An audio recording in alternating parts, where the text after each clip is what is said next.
پہلا سوال یہ ہے کہ KFC، میکڈی اور ڈومینوز یہاں پر چکن کھانا یہ شرعاً کیسا ہے؟ ایک بہت بڑا طبقہ ہے جس کو فرق نہیں پڑتا کہ چکن حرام ہو یا حلال، بس ملنا چاہیے، بہت بڑا طبقہ ہے۔ اب تو اور آسان ہو گیا، کل تو ایسا تھا کہ جانا پڑتا تھا، اب تو موبائل ایک ایسا بادشاہ بنا ہوا کہ جو کہو وہ کر کے دکھائے گا۔ اب آپ نے آرڈر کیا، آدھے گھنٹے کے بعد گھر پہ پہنچ گیا۔ تو دیکھیں ایک مسئلہ یاد رکھیں، گوشت اس کا مسئلہ شریعت مطہرہ میں بڑا باریک مسئلہ ہے۔ تھوڑی سی بے توجہی گوشت کو حرام کر دیتے ہیں۔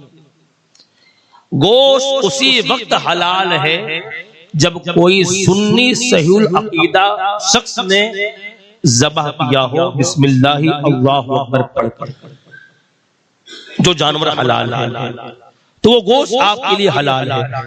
لیکن اگر ایک بٹن کے ذریعے سب کو مار دیا جائے تو وہ گوشت آپ کے لیے حلال ہے۔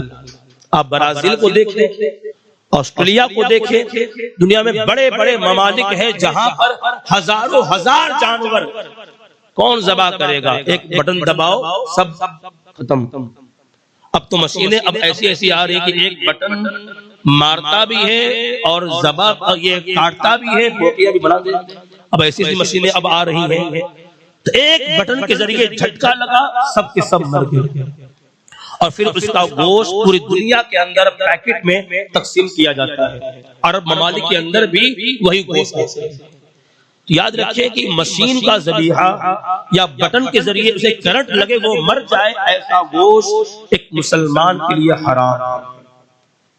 اور پھر اس کے بعد یہ جو KFC ہے، میکڈی والے کیا مومن ہیں؟ نہیں، یہ یہودیوں کی جماعت ہے، ان کے یہاں جو گوشت آتا ہے وہ حرام ہے۔ لیکن مجھے بڑا افسوس ہوتا ہے، ہمارے بہت سے بھائی ایسے ہیں جو کم علمی کی بنا پر دکان گوشت کی ہے۔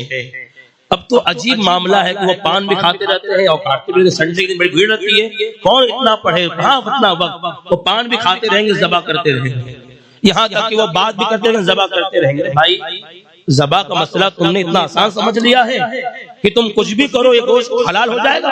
نہیں، جب تک کہ ایک سنی بندہ بسم اللہ اللہ اکبر پڑھ کر جانور ذبح نہ کرے، صاف مسئلہ ہے، وہ گوشت حرام ہے، وہ گوشت حرام ہے۔ اس بات کو یاد رکھیں۔ اور رہی بات KFC کی، ڈومینوز کی، میکڈی کی، وہ تو مسلمان ہی نہیں ہیں، تو ان کے یہاں پہ گوشت کیسے حلال ہو جائے گا؟ لہذا ہر مومن کو اس سے بچنا ہے، پرہیز کرنا ہے، اپنے آپ کو اس سے بچائیں، اور ایسے کہ یہاں گوشت کھائے جو سنی صحیح العقیدہ ہو۔ اگر وہ گوشت کا اہتمام کیا ہے اس کے یہاں پر کھائے، اس میں شرعاً کوئی خرابی نہیں ہے۔